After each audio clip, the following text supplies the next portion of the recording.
Olá, tudo bem? Eu sou o pastor Jefferson Debos e te convido para juntos estudarmos os dois últimos mandamentos, o 9º e o 10º mandamento. Mas por que estudar os dois últimos juntos? Pois eles tratam do mesmo pecado, a cobiça.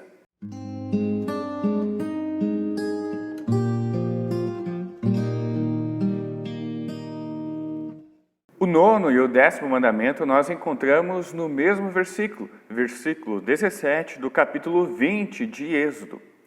9º mandamento, não cobice a casa de outro homem. Como nós devemos compreendê-lo, devemos temer e amar a Deus e, portanto, não pretender adquirir com astúcia a herança ou casa do próximo, nem nos apoderar dela sob aparência de direito, mas devemos ajudá-lo e servi-lo para conservá-la. E o 10º mandamento, não cobice a sua mulher, os seus escravos, o seu gado, os seus jumentos ou qualquer coisa que seja dele. E como nós devemos compreender, devemos temer e amar a Deus e, portanto, não apartar, desviar ou aliciar a mulher do próximo, os seus empregados ou o seu gado, mas devemos aconselhá-los para que fiquem e cumpram o seu dever. Como eu falei antes, esses dois mandamentos atacam a cobiça. Mas você sabe o que é cobiçar?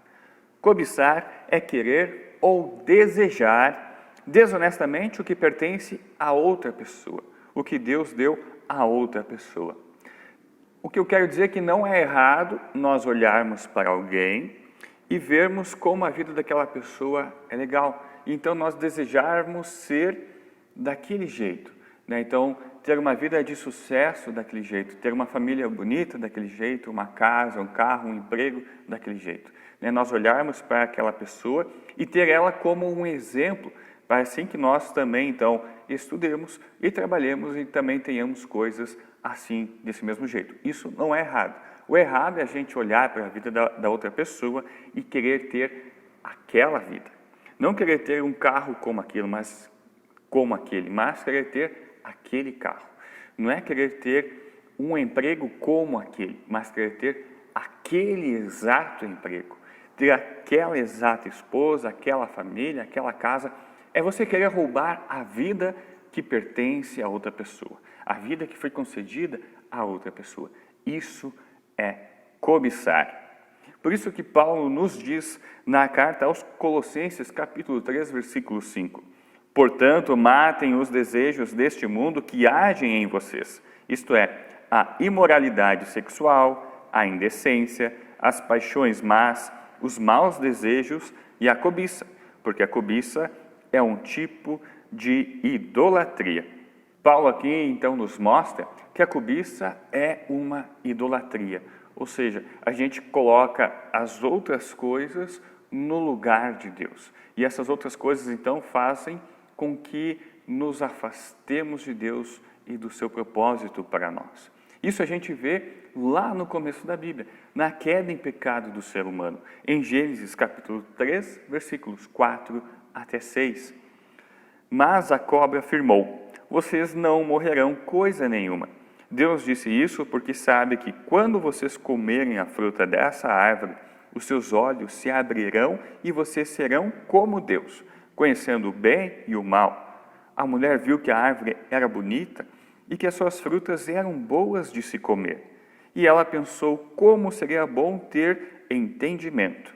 Aí apanhou uma fruta e comeu, e deu ao seu marido, e ele também comeu. Então, nós vemos que aqui o pecado entrou no mundo por meio da cobiça, né? Adão e Eva, eles efetivaram o pecado comendo o fruto proibido. Mas eles já haviam pecado antes quando desejaram ser Deus. Eles quiseram ser os seus próprios Deus. Eles quiseram tirar Deus do primeiro lugar de suas vidas e se colocar a si mesmos nesse lugar. Eles quiseram roubar o lugar de Deus. Então eles já haviam caído em pecado ali. O comer a fruta apenas efetivou essa queda em pecado, o descumprimento da palavra de Deus. A cobiça está por trás de todos os demais pecados que nós vimos nos outros mandamentos, pois ela é a mãe de todos os outros pecados. Isso Tiago nos mostra no primeiro capítulo da sua carta, versículos 14 até 15. Ao contrário, cada um é tentado pela sua própria cobiça, quando esta o atrai e seduz. Então, a cobiça, depois de haver concebido, dá à luz o pecado. E o pecado, uma vez consumado, gera a morte. Então, a cobiça ela é a mãe de todos os outros pecados. Ela está por trás de todos os outros mandamentos também. Então, quando nós matamos, nós roubamos, nós adulteramos, nós mentimos, nós damos falso testemunho, nós fazemos tudo isso porque a cobiça está por trás disso. Então, nós, em primeiro lugar, tiramos Deus no primeiro lugar de nossas vidas. E colocamos as coisas que as pessoas têm, as coisas que têm nesse mundo em primeiro lugar. E essas coisas, então, agora começam a governar a nossa vida. Então dizer o que é certo e o que é errado. Então as coisas ficam relativas conforme os nossos interesses, conforme essas coisas que nós colocamos agora em primeiro lugar em nossa vida são importantes para nós. E assim, a gente deixa de olhar para o outro com amor, a gente deixa de amar a Deus acima de todas as coisas e amar o próximo como a nós mesmos. E nós começamos a ver o outro como aquele que está me impedindo de ter aquilo que eu desejo. Um coração controlado pela cobiça caminha rapidamente para a infelicidade, para a destruição e para a morte. A cobiça destrói famílias, vidas. E a cobiça, ela é alimentada em nós, pois a cada dia somos bombardeados com novas coisas, com novos produtos que são vendidos a nós como coisas que são essenciais para a nossa vida, que não tem como nós vivermos sem essas coisas. E até mesmo a gente pode ter já algo parecido com aquilo, mas é algo novo, tem uma coisinha diferente que sem essa coisinha diferente sua vida não vai ser a mesma. Então nós precisamos a cada instante ter mais e mais coisas, ter coisas novas, mesmo que a gente não precise mais nos é vendido como algo essencial para as nossas vidas. Então a gente sempre fica nessa ansiedade de ter cada vez mais. Mas nós temos fontes limitadas, nós não conseguimos comprar tudo novo a cada mês, a cada instante. E então nós ficamos com esse vazio dentro de nós, essa sensação ruim. E podemos cair no erro de querer, de qualquer modo, ter essas coisas que nos são vendidas como essenciais. E aí caímos no erro de cometer os outros pecados, pois fomos alimentados pelo desejo incessante do ter. E esse desejo incessante do ter nos faz também ter uma postura de ingratidão com Deus, com a nossa vida. Pois nada é bom o suficiente. Pois se até mesmo nós conseguimos adquirir uma daquelas coisas que nos são vendidas como essenciais, logo depois nós ficamos com um vazio dentro de nós. Nós ficamos insatisfeitos, descontentes, infelizes, porque parece que ainda está faltando alguma coisa. E assim vêm diversos problemas, como a ansiedade, a depressão e tantos outros males. A cobiça, então, ela é demonstrada em nossa vida pelos maus desejos, pela ingratidão e pela insatisfação constante em nossas vidas. E uma outra forma da cobiça existir em nossa vida também é no desejo incessante pelo dinheiro. O dinheiro é bom. Como nós vimos já em outro estudo, o dinheiro, o nosso salário, com que nós compramos as coisas que nós precisamos, é uma forma que Deus usa, então, para prover aquilo que nós precisamos. É uma forma de Deus cuidar de nós. Mas a cobiça nos faz dar o uso, nos faz dar a atenção errada ao dinheiro. Ao invés de nós administrarmos e cuidarmos do dinheiro, a cobiça nos faz, então, colocar o dinheiro como Ele que nos administra e Ele, então, dirige a nossa vida, inverte os valores. Isso a gente vê lá em 1 Timóteo 6,10. Pois o amor ao dinheiro é uma fonte de todos os tipos de males. E algumas pessoas, por quererem tanto ter dinheiro, se desviaram da fé e encheram a sua vida de sofrimento. Na corrida descontrolada, atrás de mais e mais dinheiro, nós acabamos deixando de aproveitar a nossa vida e todas as outras bênçãos que Deus nos dá. Essa corrida incessante pelo ter nos faz deixar de ver aquilo que nós já possuímos. Só nos faz ver aquilo que a gente ainda não tem, mas esquece de tudo o resto que a gente já tem. E assim a gente perde amizades, perde a companhia de nossos pais, perde casamentos, perdemos as etapas dos nossos filhos. Quando vê, os nossos filhos já saíram de casa, já são pais também, e nós não aproveitamos o tempo em que eles eram crianças, jovens. Nós deixamos de aproveitar a nossa vida, de viajar, de descansar. Isso a gente vê Jesus nos ensinando na parábola do rico insensato, em Lucas, capítulo 12, versículos 15 a 21. Prestem atenção, tenham cuidado com todo tipo de avareza, porque a verdadeira vida de uma pessoa não depende das coisas que ela tem, mesmo que sejam muitas. Então Jesus contou a seguinte parábola. As terras de um homem rico deram uma grande colheita.